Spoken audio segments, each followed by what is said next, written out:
Hi అండి అందరికీ welcome to డీస్ healthy recipes. ఈరోజు మన రెసిపీ వచ్చేసి ఎంతో యమ్మీ టేస్టీగా ఉండే చాక్లెట్ పల్లి పట్టి.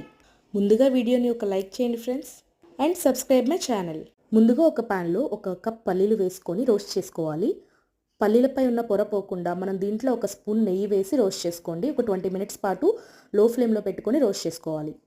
తరువాత ఒక కప్పు బెల్లం తీసుకొని కొంచెం వాటర్ వేసి బాగా కరిగించుకోవాలి. ఇక్కడ గట్టి పాకం రావాలండి.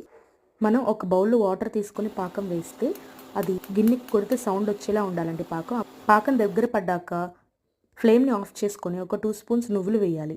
దాని తర్వాత ఒక పావు కప్ కోకోవా పౌడర్ వేయాలి. తర్వాత మనం రోస్ట్ చేసుకుని పక్కన పెట్టుకున్న పల్లీలు వేయాలి. ఇదంతా బాగా కలిపిన తర్వాత నెయ్యి రాసుకొని పెట్టుకున్న ఒక ప్లేట్ మీద ఈ మిశ్రమాన్ని వేయాలి. ఇది కాస్త సాఫ్ట్ గా ఉన్నప్పుడే నీట్ గా కట్ చేసుకొని పెట్టుకోండి. ఒక 2 అవర్స్ పాటు దాన్ని కదిలించుకున్నా ఉంచితే ఎంతో యమ్మీ టేస్టీ డెలిషియస్ అయిన చాక్లెట్ పల్లి పట్టి తయారైపోతుంది. Subscribe my channel friends.